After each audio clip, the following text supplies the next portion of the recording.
अपन चर्चा करेंगे भूम प्रदोष। भूम प्रदोष किसे कहा जाता है?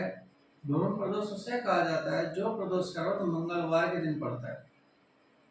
भगवान शिव और मंगल ग्रह दोनों की कृपा प्राप्त करने के लिए भूम प्रदोष का व्रत किया जाता है।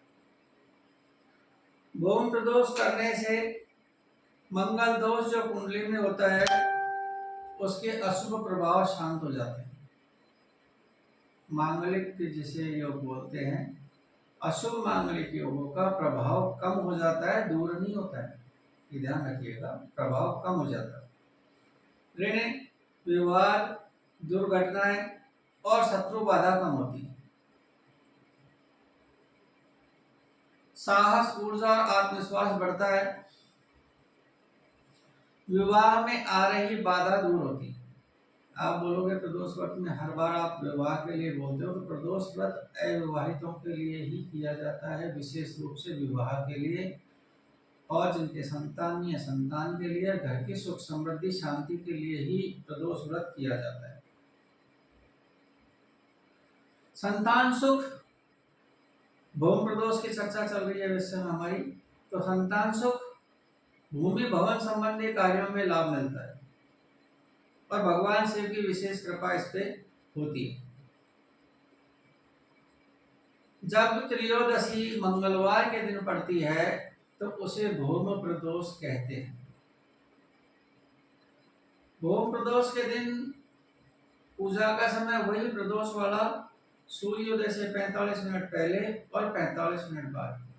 ये समय आप सुनिश्चित कर लें कि प्रदोष व्रत में प्रदोष काल सूर्योदय से 45 मिनट पहले और 45 मिनट बाद तक 1.5 घंटे का होता है। उस दौरान आप पूजा पाठ करें आराम के साथ।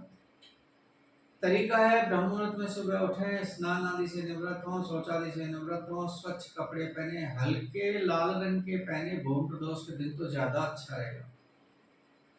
क्या भूम प्रदोष का यदि आप व्रत करते हो तो या तो स्वच्छ लाल पहने, यदि लाल नहीं पहने तो हल्का हल्का लाल पहने या कलर्ड कपड़े पहने। व्रत का संकल्प ले भगवान आपके मंदिर के आगे जाकर के, जो आपने घर में बना रखा है अपने इष्ट देव का, संकल्प लें और ओम नमः शिवाय का जाप अधिक से अधिक करें। जब आपको समय मिले उस दिन आराम के साथ ओम नमः शिवाय का जाप करें। संभव हो सके तो मां मृत्युंजय का करें, लेकिन नहीं तो ओम नमः शिवाय हम चलते उठते बैठते कर सकते हैं। फलाहार करें, सामर्थ्य है तो निराहार करें। क्रोध, विवाद, झूठ और नकारात्मक विचारों से बचें।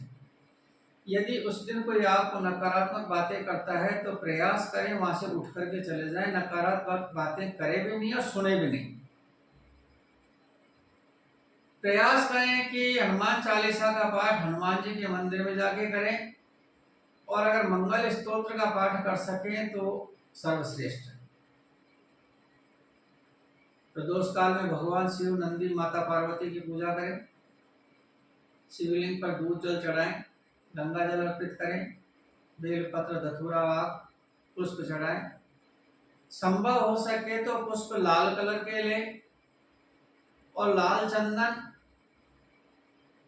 यदि मिल जाए तो लाल चंदन चढ़ाएं। लाल चंदन से तिलक करें, घिस करके उसे दीपक जला करके आरती करें और ओम नमः शिवाय और मंगल स्तोत्र का अगर आप जाप कर सकते हैं तो आपके लिए बहुत अच्छा होगा। मंगल मंत्र मैं आपको बता देता हूं कि वो अगर कर सके तो ओम क्रां क्रीं क्रौं से भौमाय नमः। ओम क्रां क्रीं क्रौं से भौमाय नमः। संभव हो सके तो एक माला का जाप इसका रुद्राक्ष की माला पे शंकर भगवान के समीप बैठ करके पूर्वान्मुख होकर के और आप इसको कर सकते हैं, लाभप्रद रहेगा। भूम प्रदोष पर दान देने वाली चीजें विशेष रूप से होती है मसूर की दाल, लाल कलर, इसलिए मसूर की दाल ली जाती है। लाल वस्त्र, गुड़, तांबा या लाल फल कोई, और गरीबों को भोजन हम किसी भी कलर का दे सकते हैं। लेकिन यदि उसमें मालपुआ खिलाएं तो सर्वश्रेष्ठ रहेगा। जो पुए बनते हैं गुड़ के, यदि वो बांटे वो खिलाएं तो आपकी नकारात्मक शक्तियां दूर होंगी और आपको लाभ मिलेगा। क्या नहीं करना चाहिए? क्रोध नहीं करना चाहिए, अपशब्द नहीं बोलने चाहिए, मांस मंदिरा तामसिक भोजन नहीं करना चाहिए, किसी का अपमान नहीं करना चाहिए, बिना कारण झूठ नहीं बोलना चाहिए और प्रदोष काल में संयम नहीं करें। यदि आपका स्वास्थ्य ठीक नहीं है, शरीर में थकावट आती है तो कुर्सी पर बैठ जाएं, सिरहाना लगा करके बैठ जाएं, बिस्तर पर शयन नहीं करें। और यदि बीमार अवस्था में हैं तो फिर आपके लिए छूट है, आप कर सकते हैं। लेकिन उसी अवस्था में जब आप स्वस्थ नहीं हैं तो आप शयन कर सकते हैं, अदरवाइज अन्यथा प्रयास करें कि प्रदोष काल में शयन नहीं करें तो सर्वश्रेष्ठ रहेगा।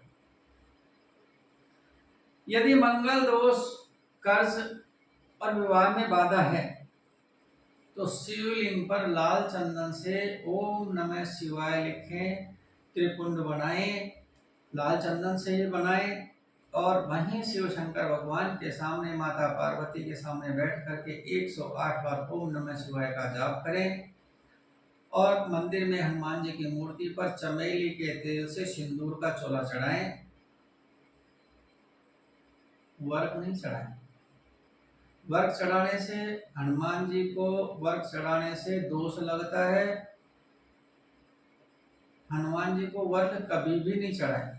जब भी आपको चढ़ाना हो चमेली के तेल से और सिंदूर से चोला चढ़ाएं, देसी घी से या सिंदूर से चोला चढ़ाएं। लेकिन मंगलवार के दिन अगर चोला चढ़ा रहे हैं, भोम प्रदोष का व्रत किया, मंगलवार को चोला चढ़ा रहे हैं तो प्रयास करें चमेली के तेल से और सिंदूर से ही चढ़ाएं। भोम प्रदोष श्रद्धा और संयम से करने पर मानसिक शांति मिलेगी, साहस मिलेगा, जीवन में स्थिरता प्राप्त होगी और यदि भूमि भवन के मामले में आपका मंगल कमजोर पड़ रहा है तो प्रबल बनेगा। भूमि भवन के मामले आपके सुलझेंगे और लाभ प्राप्त होगा। प्रयास करके देख लीजिए, अवश्य लाभ मिलेगा। और यदि आपको लाभ मिलता है तो अपने इष्ट मित्रों को बताइए, इष्ट मित्रों को बताइए। और इस चैनल के माध्यम से अगर आपको जीवन उपयोगी या ज्ञानवर्धक सामग्री मिलती है तो चैनल को सब्सक्राइब कीजिए, फॉलो कीजिए, बस।